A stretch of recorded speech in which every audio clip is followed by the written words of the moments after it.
नया चैप्टर करना है ना, लॉज ऑफ मोशन हो गया। ठीक है,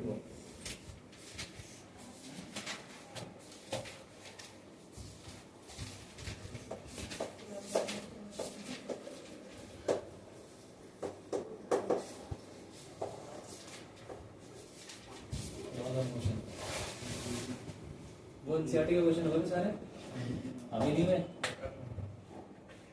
ठीक है, अगली क्लास में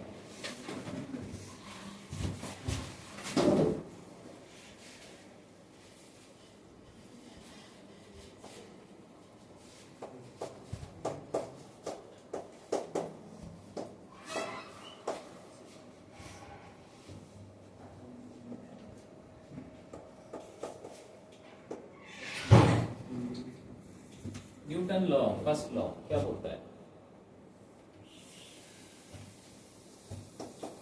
कि कोई भी बॉडी है उसकी कुछ स्टेट है। स्टेट मतलब या तो वो रुकी हुई है या फिर वो यूनिफॉर्म मोशन में, ठीक है, या तो वो रुकी हुई है या फिर मतलब चल रही है यूनिफॉर्म मोशन में, कांस्टेंट वेलोसिटी चल रही है, या तो वो रुकी हुई है। तो ये दो स्टेट है।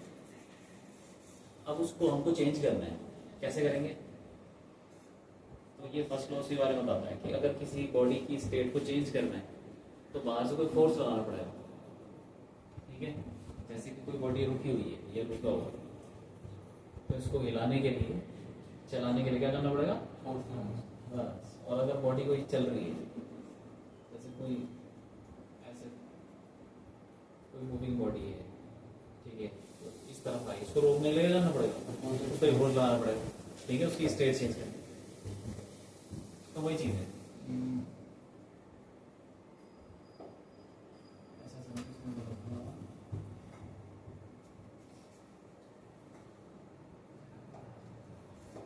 Body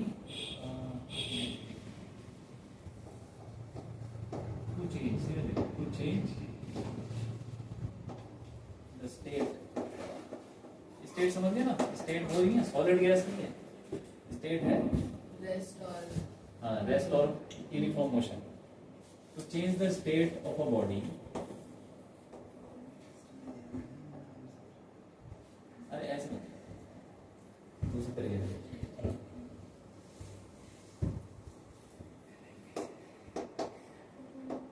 body will not change its state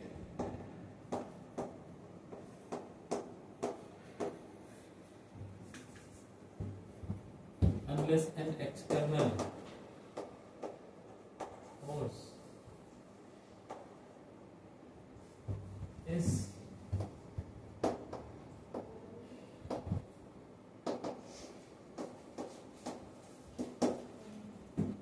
applied on it, ठीक है।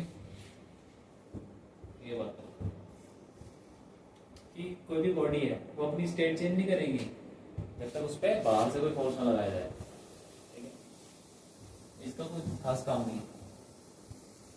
किसका है? सेकंड लॉ का, वो देखते हैं।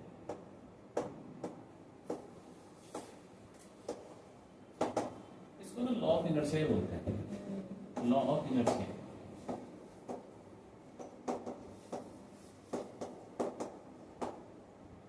इनर्शिया का मतलब हुआ कि एक ऐसी प्रॉपर्टी जिसकी वजह से वो बॉडी अपनी स्टेट में रहना चाहती है।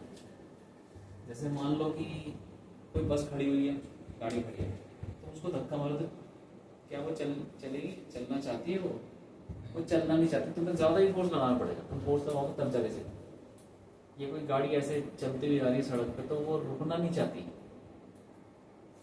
अब वो रुकेगी क्योंकि उसके ऊपर फोर्स लग रहा है। तो ये इनर्शिया है। जैसे मान लो कोई ढलान से एक साइकिल आ रही है और एक ट्रक भी आ रहा है, दोनों सेम स्पीड से आ रहे हैं, किसको रोकना आसान है? साइकिल को रोकना आसान है ना, दोनों सेम स्पीड से। तो इनर्शिया किसका कम हुआ? साइकिल का। तो जिसको रोकना आसान या जिसको चलाना आसान है, साइकिल को चलाना भी आसान है भाई, धक्का मारना, तो उसका इनर्शिया क्या होगा? कम। जिसको चलाना मुश्किल है, जिसको रोकना मुश्किल है, उसका इनर्शिया ज्यादा होगा। और इनर्शिया सीधे मास से डिफाइन कर देते हैं। इनर्शिया मतलब मास यहाँ पे। वैसे इनर्शिया मतलब मास नहीं होता, इनर्शिया कुछ होता ही नहीं है। इनर्शिया कोई फिजिकल क्वांटिटी है, इनर्शिया एक समझ लो कि फीलिंग है। हर बॉडी के अपनी एक प्रॉपर्टी होती है स्टेट में रहने की, ठीक है। हाँ, इनर्शिया की कोई यूनिट नहीं होती, कोई डायमेंशन नहीं होती, और ऐसी कोई फिजिकल क्वांटिटी है नहीं। लेकिन उसको ट्रांसलेशन मोशन में, मतलब ट्रांसलेशन मतलब चलते फिरते मोशन में हम डिफाइन करने के लिए मास डाल देते हैं, तो मास ही इनर्शिया, ठीक है। दूसरा लॉ है, दूसरा लॉ होता है कि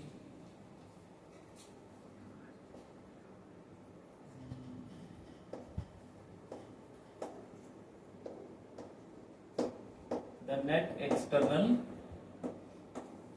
फोर्स, ठीक है, ऑन अ बॉडी, मतलब किसी बॉडी के ऊपर जो नेट, जो बाहर से फोर्स लग रहा है external, is equal to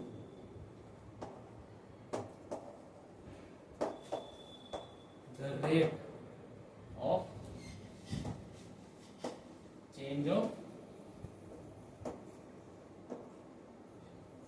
it's momentum.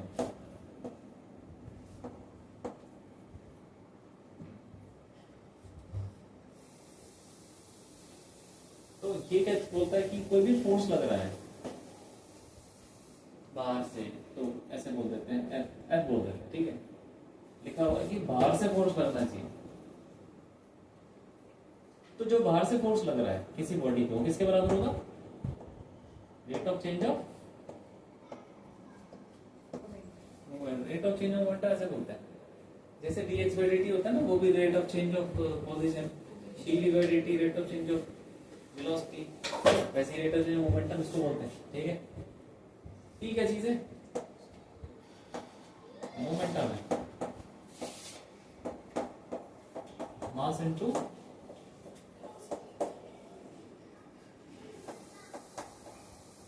Mass into velocity, m into v। तो v क्या है? एक वेक्टर है, तो मोमेंटम भी वेक्टर हो गया। यहाँ पे भी लगा दो वेक्टर है, फोर्स वेक्टर है, p भी वेक्टर है। और उसकी यूनिट क्या होती है? Unit of p is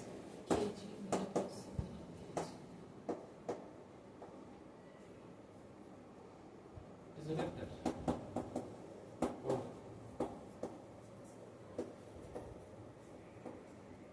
vector है, ठीक है। अब देखो यहां पे रख देते हैं मोमेंटम को, mass into force is equal to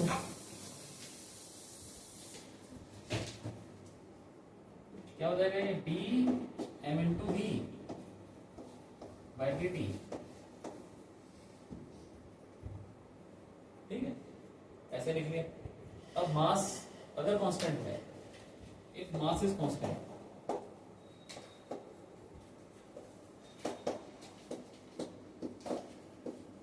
तो फोर्स क्या बन जाएगा? Force is equal to mass constant का भाव आ गया m into dv by dt, और dv बाय dt क्या होता है? एक्सेलरेशन होता है। तो ये बन गया हमारा मास इनटू,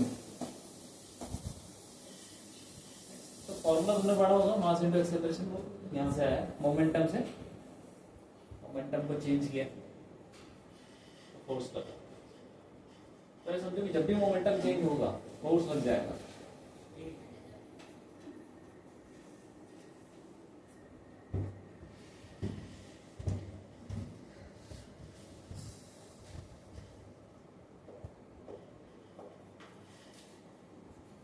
अब थर्ड लॉ देखो,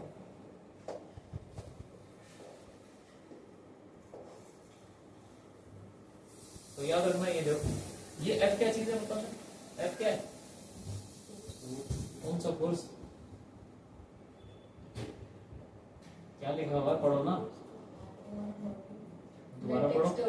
हाँ, नेट फोर्स, नेट का मतलब बहुत सारे फोर्स लग रहे होंगे 10-12, तो उसका सबका टोटल नेट। ठीक है, दो फोर्स का नेट निकालना है कि नहीं आता? कैसे निकालते हैं?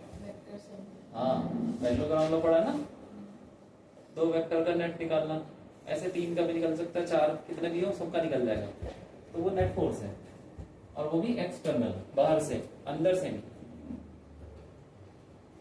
किसी भी बॉडी के ऊपर। याद रखना चीजें। थर्ड लॉ क्या बोलता है? Every action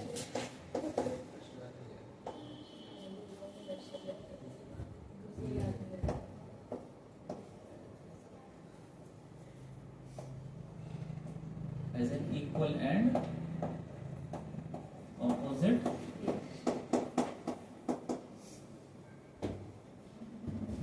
reaction।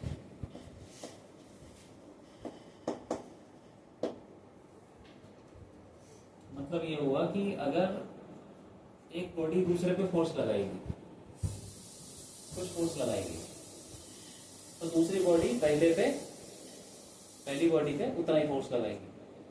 जैसे मान लो कि ये दीवार है, ठीक है, और किसी ने यहां से बॉल फेंकी, बॉल जाएगी, टकराएगी, फिर क्या होगा? हाँ, तो क्या हो जाएगा फिर? ऐसा क्या हो जाएगा? क्या हो जाएगा इस दौरान?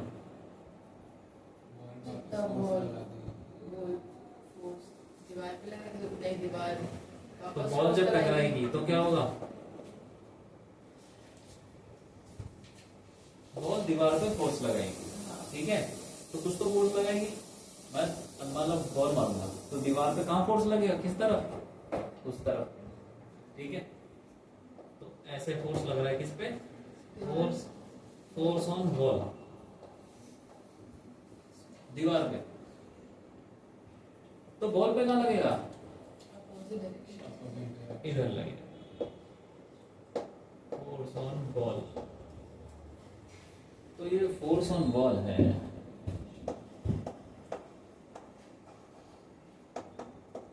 फोर्स ऑन बॉल के बराबर है, लेकिन वेक्टर फॉर्म में देखें तो वो ऑपोजिट है, इसीलिए माइनस लगा दिया। दोनों बराबर ही है, बस ऑपोजिट है। तो जो वेक्टर ऑपोजिट होते हैं वो माइनस के साथ बताते हैं ना।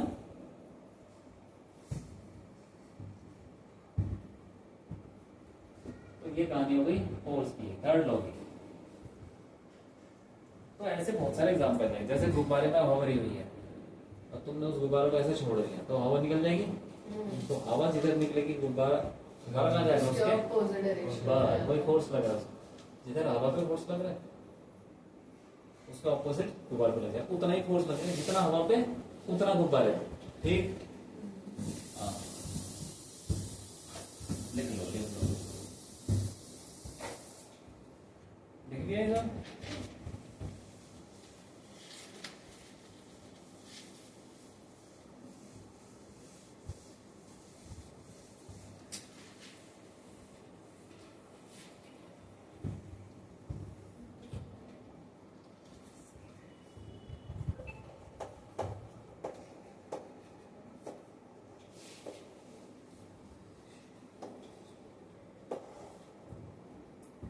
फोर्सेस के टाइप्स पढ़ लेते हैं। कितने टाइप के होते हैं फोर्स? वैसे तो बहुत सारे टाइप के होते हैं, लेकिन इस चैप्टर में जितने पढ़ने बस उतने ही पढ़ेंगे। पहला हो गया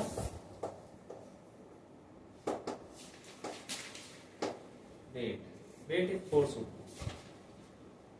जैसे कोई बॉडी है, उसका मास है 10 किलो, तो उसका वेट क्या हो जाएगा? mg, ठीक है। वेट मतलब वेट W = mg। ये किस वजह से आ रहा है वेट? उसको धरती खींच रही है, धरती के खींचने से वेट पैदा होता है। वेट एक फोर्स है, वो फोर्स किसने लगाया? धरती ने लगाया। जब तक ग्रेविटी नहीं होगी तो वेट भी नहीं होगा। मान लो तुम चले गए स्पेस में, वहां पे तुम मशीन में खड़े हो गए, तुम्हारा कोई वेट नहीं दिखाएगा, तुम फ्लोट कर रहे हो, वहां पर कुछ नहीं दिखा, जीरो दिखाएगा, तो तुम्हारा कुछ वेट ही नहीं है वहां। वेट नहीं है मतलब तुम्हारा तुम पे कोई फोर्स ही नहीं लगेगा, ठीक है। जब फोर्स लगना शुरू हो जाता है तो वेट आने लगता है, लेकिन मास तो रहता है। मास ऐसी चीज है कहीं पे भी चलेगा, मास बने रहेगा। तो weight is equal to mg, mass into, हाँ। और ये मान लो कोई बॉडी है तो उस पे कहाँ लगेगा, नीचे। हाँ जिधर मतलब धरती है, धरती की तरफ। हम सारी प्रॉब्लम्स में नीचे ही बनाएंगे क्योंकि धरती नीचे ही है, ठीक है। हर बॉडी में नीचे ही फोर्स लग रहा है। और कहाँ पे लगता है, ये सेंटर पे। वेट लगेगा सेंटर पे और नीचे की तरफ लगेगा, ठीक है। बना लो उसको। दूसरा फोर्स क्या है,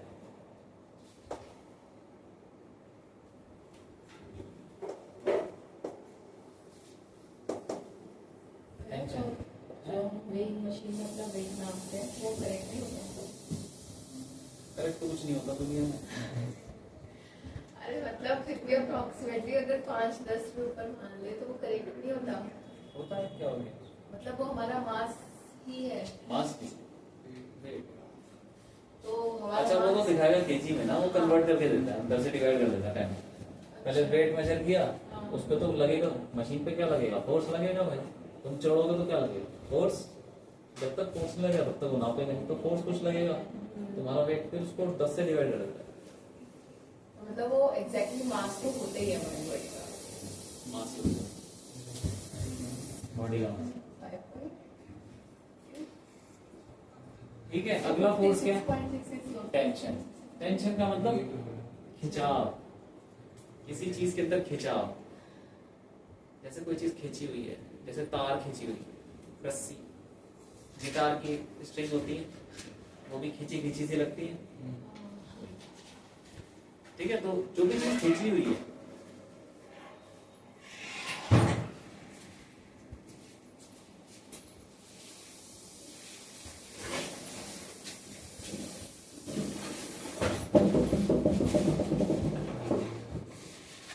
कैसे होगी, हमारे पास साइकिल है,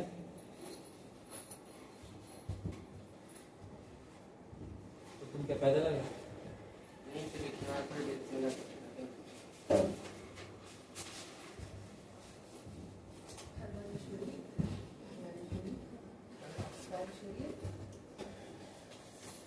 ठीक है। जितना छूट गया उतना वीडियो देख लेना जाते ही, कल देख लेना।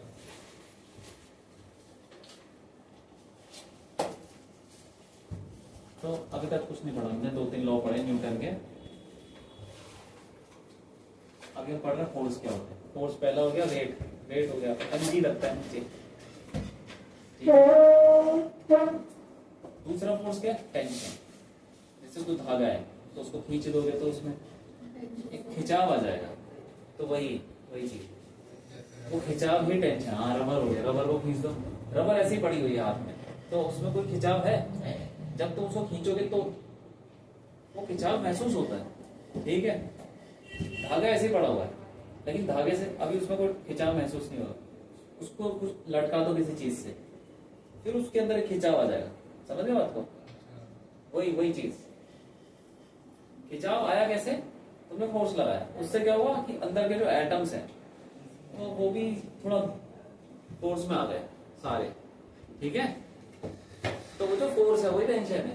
एटम्स के अंदर, पूरे धागे के अंदर जो फोर्स लग रहा है एटम्स के बीच में, वो टेंशन। और लगता कैसे,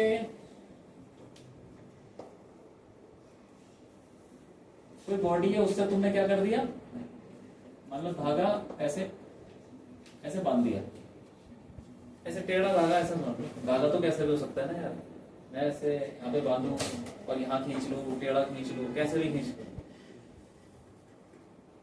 तो फिर जो टेंशन होती है कैसे लगती है, रस्सी की मतलब धागे के अलाउंग, जिधर धागा जा रहा है वहीं, जिधर धागा जा रहा है वही लग जाएगी। और कहाँ पे लगता है, इस पॉइंट पे, ये उसकी डायरेक्शन है टेंशन। जहाँ पे धागा बांधेंगे वहीं तो लगेगा फोर्स। जैसे गाड़ी है, गाड़ी के आगे वाले हिस्से से धागा बांधोगे, रस्सी बांधोगे, तो वहीं लगेगा ना जहाँ पे रस्सी बांधी है। वो किधर लगेगा, जिधर रस्सी जा रही है, बस, ठीक है। तो ये लगता है टेंशन, इट इज, इसे भी लिख लो, वेट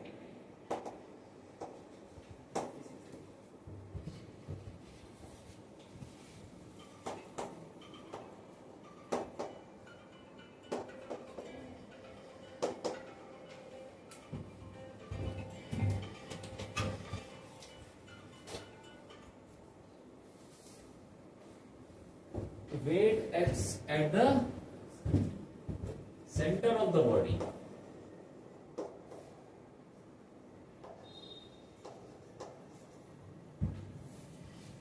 ठीक है, डाउनवर्ड्स सेंटर पे लगता है, नीचे लगता है, और उसकी वैल्यू होती है mg के बराबर। दूसरा फोर्स क्या हुआ, टेंशन, तो वो कैसा लगेगा, acts at the point of contact.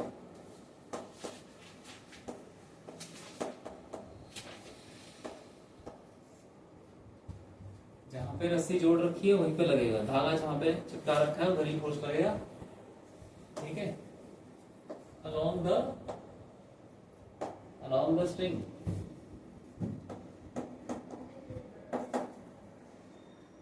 away from the body।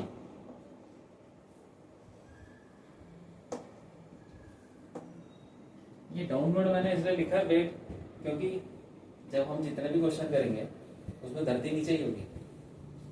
ठीक है, तो नीचे ही लगेगा, धरती अगर साइड हो जाएगी तो साइड में लग जाएगा। तो जहां अर्थ है, ग्रेविटेशन पड़ेंगे ना, तो उसमें क्या होगा कि धरती ऊपर है, बॉडी नीचे है, ऐसा भी हो सकता है।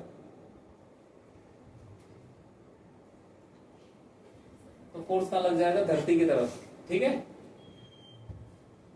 String along the string away from the body।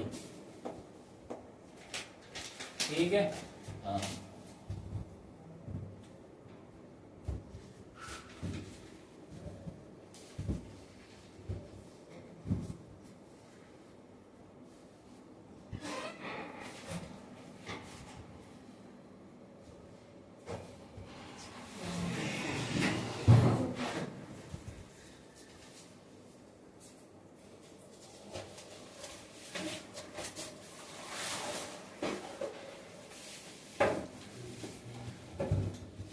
क्या हो गया,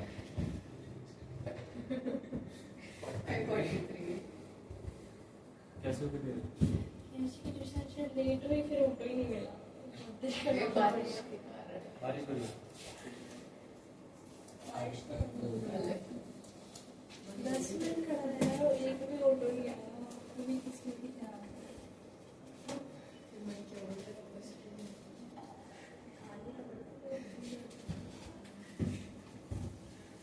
ठीक है, देखो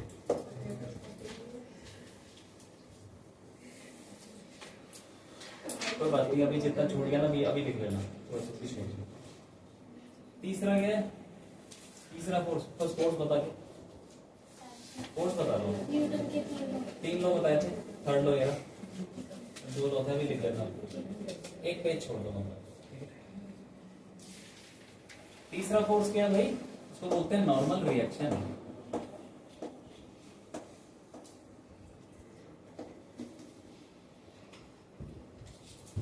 इस चैप्टर में ज्यादा कुछ है नहीं, चैप्टर जल्दी खत्म हो जाएगा 2-3 क्लास में, लेकिन इसको समझना जरूरी, क्वेश्चन करने जरूरी है। नॉर्मल रिएक्शन क्या होता है, जब भी 2 सरफेस टच होते हैं तो उनके बीच में नॉर्मल रिएक्शन आ जाता है। नॉर्मल रिएक्शन मतलब 2 सरफेस के बीच में फोर्स, जैसे कि अभी मेरा हाथ है, ठीक है, वो दीवार से, मेरा हाथ अभी टच नहीं है यहाँ पे, तो बोर्ड पे मैं फोर्स लगा सकता हूँ? नहीं। जैसे ही टच करूंगा वैसे ही फोर्स आने लग जाएगा बोर्ड और हाथ के बीच में। ठीक है, तो वही जहां पे मेरा हाथ चिपक रहा है वहां पे एक फोर्स आ रहा है, 5 उंगलियां चिपक रही है तो वहां पे 5 फोर्स आ रहा है। ऐसे ये जो भी टच करूंगा वहां पे फोर्स आ जाएगा जहां पे टच किया, तो वो कौन सा फोर्स है, नॉर्मल रिएक्शन। वेट तो तुमने पढ़ लिया ना, वेट तो बॉडी का होता है, नीचे लगता धरती खींचती है, और टेंशन तो धागे वागे में लगता है। ये क्या है, ये दो सरफेस चिपकते हैं तब आ जाता है। ठीक है, कोई भी दो सरफेस ले लो यार, एक चेयर रखी हुई है तो उसके जहाँ पे वो कांटेक्ट, जहाँ पे उसके पाँव रखे हैं चार, वहां पे फोर्स लग रहा होगा जमीन और पाँव के बीच में। ठीक है, तुम बैठे हुए हो, तुम्हारे पाँव हाथ सब कुछ टच हो रहा है, जहां जहां पे टच हो रहा है वहां पे फोर्स लग रहा है। ठीक है कि नहीं? हाँ, तो ये कैसे लगता है, कोई सरफेस ले लो यार,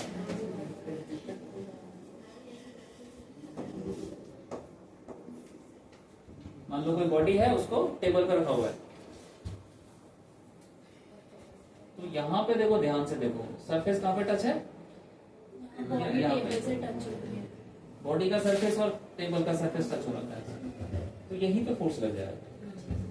और किधर लगेगा ये तो बताओ, किधर लगेगा, परपेंडिकुलर टू सरफेस, परपेंडिकुलर तो नीचे भी हो सकता है, ऊपर भी हो सकता है, क्या लगेगा, ऊपर, ऊपर मतलब टुवर्ड्स द बॉडी, ये बॉडी के अंदर घुस रहा होगा। ये देखो टेंशन कैसे लग रही है, बॉडी से दूर, अवे फ्रॉम द बॉडी, और नॉन फ्लेक्शन कैसे लग रहा है, टुवर्ड्स द बॉडी, बॉडी के अंदर घुस रहा है। ठीक है, तो इसको एन से डिनोट कर देते हैं, एन नॉर्मल रिएक्शन। तो इसमें लिख लो टैक्स,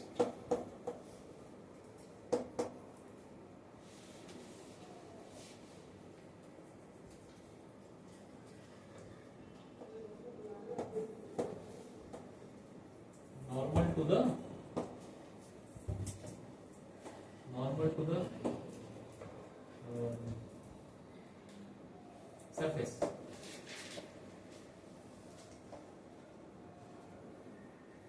सरफेस के नॉर्मल, कौन सा सरफेस, जो कांटेक्ट में है।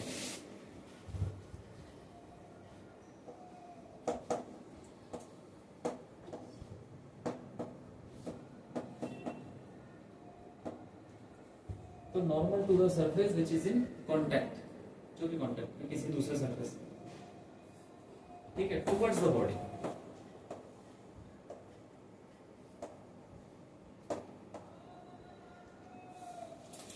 बॉडी की तरफ वो लग रहा होगा नॉर्मल रिएक्शन। ठीक, हाँ, ये पता होना चाहिए।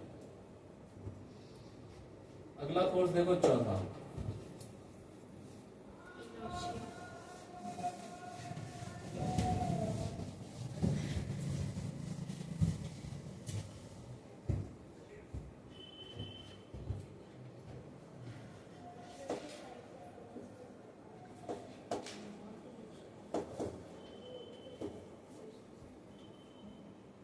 Spring force.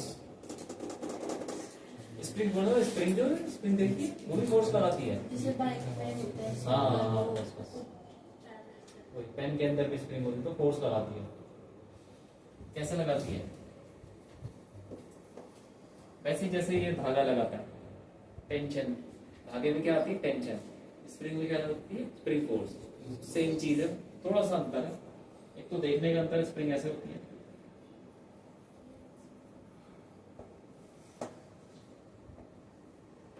ठीक है। अभी ये नॉर्मल पड़ी हुई है, नॉर्मल पड़ी हुई स्प्रिंग फोर्स लगा सकती है? नहीं, वो दबी हुई स्प्रिंग या खींची हुई स्प्रिंग फोर्स लगाती है। नॉर्मल अपने हाथ में एक स्प्रिंग लग गई, क्या वो फोर्स लगा रही होगी? नहीं लगा रही। तो नॉर्मल पड़ी हुई स्प्रिंग फोर्स नहीं लगाती, या तो खींची हुई स्प्रिंग या दबी हुई, ठीक है। तो अभी मान लो ये नॉर्मल पड़ी हुई है, अभी तुम क्या करोगे, मान लो डब्बा, तुम एक डब्बा भी जोड़ रखा है, डब्बा तुमने उठा के यहाँ रख दिया, तो स्प्रिंग खींची जाएगी कि नहीं? अब तुम डब्बे को छोड़ोगे तो कहाँ जाएगा डब्बा? इसका मतलब स्प्रिंग ने इसको कहाँ खींचा? अपनी तरफ खींचा। तो जब स्प्रिंग खींची हुई होती है, ठीक है, तो अपनी तरफ फोर्स लगाती है, एफएस, स्प्रिंग फोर्स, ठीक है। और डब्बा अगर मैंने दबा दिया होता तो वो दोबारा पीछे कहाँ जाता फिर? ये पीछे जाता, पीछे की तरफ। इधर लो। तो स्प्रिंग इसको कहाँ धक्का मार दी? ऐसे। तो याद रखना, ठीक है। तो जब स्प्रिंग खींची हुई होगी तो उसको क्या करेगी, खींचेगी बॉडी को, और जब दबी हुई होगी तो धक्का मारेगी। ठीक है, हाँ। और इसका फॉर्मूला भी होता है spring force Fs is equal to K X। ये क्या चीज है, ये कांस्टेंट है, हर स्प्रिंग का अलग अलग है, पतली स्प्रिंग, मोटी स्प्रिंग। ठीक है, किसी को दबाना आसान होता है, कोई मुश्किल से दबती है। स्प्रिंग कांस्टेंट एक्स क्या चीज है, एक्स वो कितना खींचा है उसको या कितना दबाया है, उसको बोलते हैं इलोंगेशन। एक्स क्या चीज है, इलोंगेशन, कितना खींचा है या फिर कितना दबाया उसको, कंप्रेशन।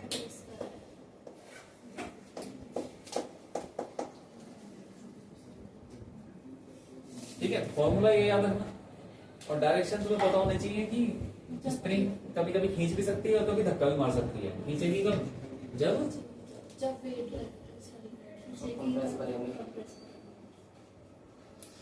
कब खींचेगी स्प्रिंग, बताओ बताओ, जब दूर रखी होगी चीज, किससे दूर, स्प्रिंग से दूर, मतलब जहाँ ओरिजिनल स्प्रिंग का ओरिजिनल प्लेस जहाँ चीज की स्प्रिंग खींचे हुए उससे दूर रखी। ठीक है,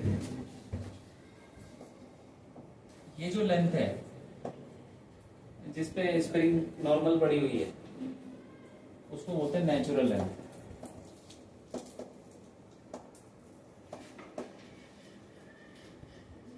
मतलब ना खींच रही है, ना खींची हुई है, ना दबी हुई है, normal.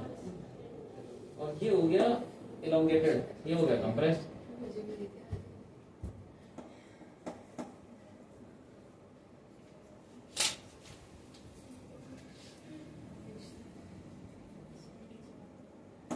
Acts away from the body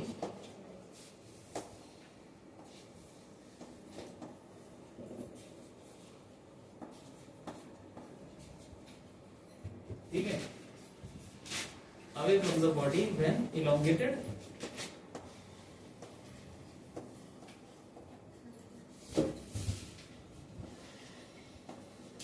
and towards the body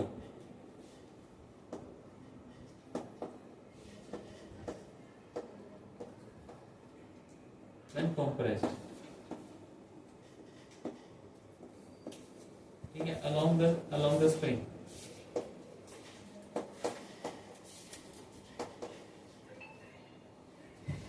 मतलब वही है कि खींची हुई स्प्रिंग बॉडी को खींचती है, अवे फ्रॉम द बॉडी लगता फोर्स, और ये टुवर्ड्स द बॉडी। समझ रहे हो आपको, हाँ।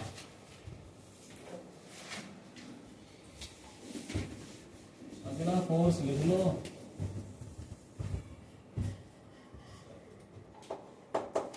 पांचवा,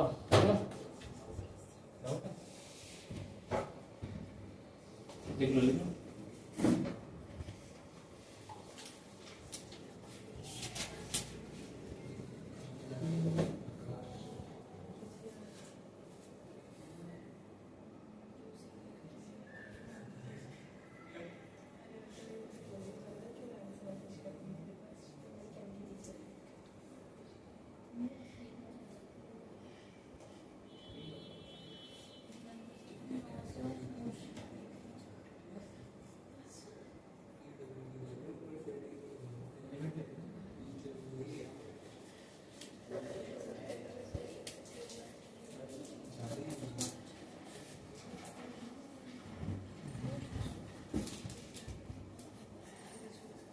पांचवा फोर्स कौन सा है, फ्रिक्शन। फ्रिक्शन देखो, फ्रिक्शन क्या है, वही है, वो भी सरफेस के बीच में लगता है। जैसे नॉर्मल रिएक्शन के, वो भी सरफेस के बीच में, दो सरफेस चिपकेंगे तो नॉर्मल रिएक्शन आ जाएगा। वैसे ही फ्रिक्शन भी कब लगेगा, जब दो सरफेस चिपकेंगे। हाँ, वरना फ्रिक्शन तो यार उसके बिना आ ही नहीं सकता है। जब अब देखो मेरा हाथ है दीवार से, जब तक टच नहीं होगा तो फ्रिक्शन नहीं आएगा। ठीक है, तो दूसरी बॉडी, दो सरफेस टच होने चाहिए फ्रिक्शन आने के लिए। अगेन ये क्या लगता है, मान लो वही बॉडी है टेबल पर रखी है, तो कहाँ लगेगा फ्रिक्शन? जहाँ पे सरफेस टच हो रही है, ठीक है, लेकिन डायरेक्शन क्या होगी? पैरेलल टू सरफेस, सरफेस के पैरेलल। तो पैरेलल तो कहीं भी हो सकता है, आप देखो जैसे ये है, एक रखा हुआ, ठीक है, कहाँ लगेगा फ्रिक्शन? सरफेस है ना, सरफेस की तरफ। हाँ सरफेस की तरफ किधर लगेगा? ये ऊपर क्या होता है? ऊपर पैरेलल होता है, पैरेलल टू सरफेस किधर होगा? हवा में, हवा में लगेगा फ्रिक्शन? नहीं, उससे चिपक के हाँ चिपक के। तो बताओ कि पैरेलल कितनी डायरेक्शन होगी? एक ही होगी? नहीं, बहुत सारी हो सकती है। हाँ फिर अरे यार ये सरफेस के पैरेलल लग रहा है, सरफेस के पैरेलल, तो पैरेलल ये भी हो सकता है, किधर भी हो सकता है, सब पैरेलल ही तो है। यहीं पे बना दो यार, इधर इधर इधर कहीं भी हो सकता है। तो ये आगे भी हो सकता है, पीछे भी हो सकता है, कहीं भी हो सकता है, आगे पीछे साइड में, ठीक है, तो सब पैरेलल है। तो इट एक्ट्स, बोलेंगे इसको, at the point of contact, नहीं, it acts parallel to the surface.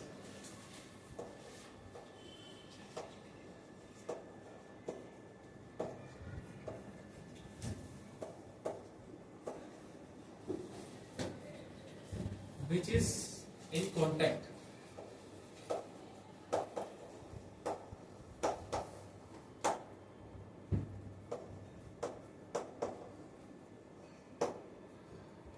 ठीक है, जो कि कांटेक्ट में है उसके पैरेलल लगेगा,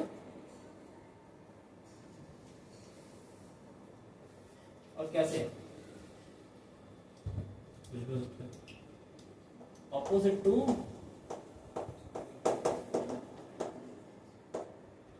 क्या करता है? ऑपोजिट, किसके ऑपोजिट लगता है?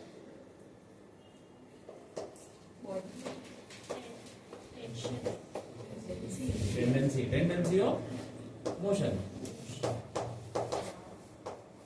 मतलब क्या मतलब है उसका? जिधर बॉडी चलना चाहती है बस, जिधर बॉडी जाना चाह रही है, जैसे मान लो है, जैसे ये अब ये किधर जाना चाह रहा है? नीचे की तरफ। नीचे, तो फ्रिक्शन कहाँ लग जाएगा? सरफेस के पैरेलल, ठीक है। हाँ। इसमें भी दो तरीके के होते हैं फ्रिक्शन। एक होता है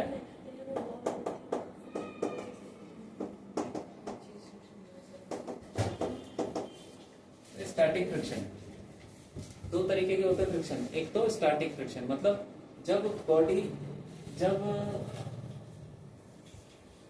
सरफेस में कोई रगड़ ना हो रही है, रफनेस। हाँ कैसी रफनेस। स्टैटिक फ्रिक्शन मतलब जब दोनों सरफेस, देखो फ्रिक्शन कब आएगा? जब दो सरफेस टच होंगे। तो टच होने में ये ऐसे भी तो हो सकते हैं रबिंग हो, दोनों में रबिंग हो। तो जब रबिंग नहीं हो रही तो कौन सा फ्रिक्शन आएगा? हाँ स्टैटिक फ्रिक्शन। उसको बोलते हैं no relative motion. No relative motion मतलब दोनों सरफेस के बीच में कोई ऐसा रगड़ नहीं है, rubbing. No relative motion between surfaces। कुल मिला के बॉडी नहीं चल रही। अभी जैसे चेयर और धरती के बीच में कौन सा फ्रिक्शन लगेगा? स्टैटिक, ठीक है। तो स्टैटिक फ्रिक्शन को हम ऐसे दिखाते हैं एफएस, एफएस, और उसकी वैल्यू ना अलग अलग होती है, उसकी वैल्यू वेरिएबल होती है। 0 से ज्यादा, 0 भी हो सकती है, और म्यू एस एन से छोटी। तुम्हें समझ लो कि स्टार्टिंग फ्रिक्शन 0 से म्यू एस एन के बीच में होता है, और ये भी हो सकता है 0 भी हो सकता है, म्यू एस हो गया तो क्या, पहले समझ लो, ठीक है कि नहीं। एन क्या चीज है? कोई नॉर्मल है।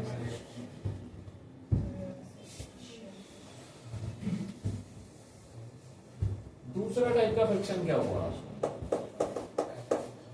काइनेटिक। काइनेटिक मतलब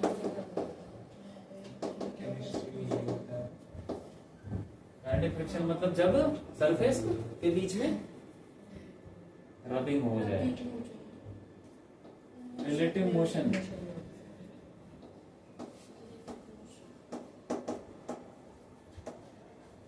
रिलेटिव मोशन एग्जिस्ट,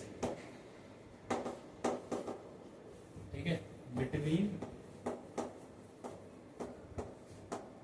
सरफेसेस।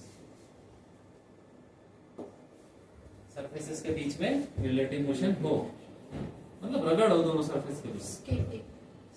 हाँ, rubbing हो। ठीक है, तो उसके लिए इसमें हम एफ के यूज करेंगे, काइनेटिक फ्रिक्शन, और वो सीधा इजी बोल दो, ये इजी कांस्टेंट वैल्यू होती है म्यू के एन। ये यू बोल दो, म्यू बोल दो, जो भी बोल, म्यू के एन। ठीक है, यहाँ पे देखो म्यू एस और म्यू के क्या चीज है, म्यू एस एंड म्यू के और कोफिशिएंट, ये कांस्टेंट है एक तरीके के।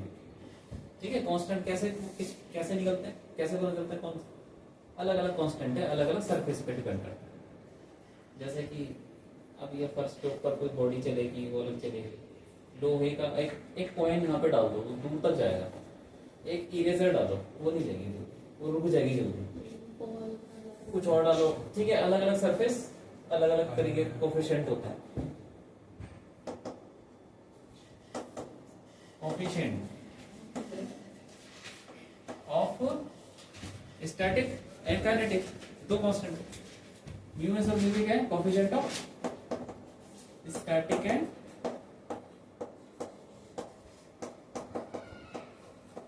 काइनेटिक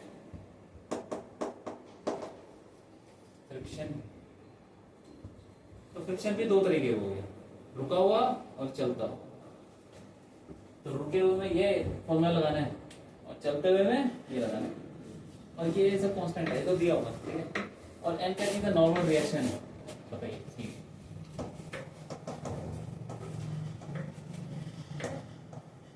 नॉर्मल रिएक्शन कौन सा? नॉर्मल रिएक्शन जहां पे फ्रिक्शन लग रहा है वहां पे और क्या लगेगा बताओ?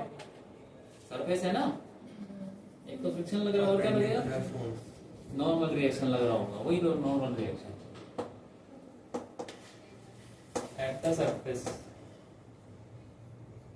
मतलब जिस सरफेस पे फ्रिक्शन तुम निकाल रहे हो उसी सरफेस पे नॉर्मल रिएक्शन लग रहा होगा, वो है ये। ठीक है, तो यहाँ पे नॉर्मल रिएक्शन लग रहा होगा। देखो ये ऐसे, ये बात समझ में आ रही है? फ्रिक्शन है एफ कुछ भी हो सकता है, वो स्टैटिक काइनेटिक जो मर्जी हो। तो एफ क्या हो जाएगा? मतलब स्टैटिक लगेगा तो ये लगाना है, काइनेटिक हो तो ये। ठीक है, नॉर्मल रिएक्शन सेम। और एक चीज इसमें ये है कि जो म्यू एस होता है, कोएफिशिएंट ऑफ स्टैटिक फ्रिक्शन, वो थोड़ा ज्यादा होता है म्यू के से। Mu S greater than mu के, थोड़ा सा ज्यादा। लेकिन अगर क्वेश्चन में कुछ नहीं दिया हुआ, कभी कभी क्वेश्चन कैसा दिया होता है? Coefficient of friction 0.5, coefficient of friction is 0.5। तो कौन सा लोगे? दोनों बराबर, कुछ नहीं बोला तो दोनों बराबर है, और ये उनकी दोनों की वैल्यू ये है, क्योंकि दोनों में ज्यादा अंतर होता ही। ठीक है, क्वेश्चन में ऐसे कभी कभी सीधा बोल देते कोएफिशिएंट ऑफ फ्रिक्शन, स्टैटिक और काइनेटिक नहीं बताता। तुम्हें क्या लेना है? वो दोनों बराबर लेने और दोनों की वैल्यू वही लेनी है जो क्वेश्चन में दे रखी है। ठीक है, लिख लो।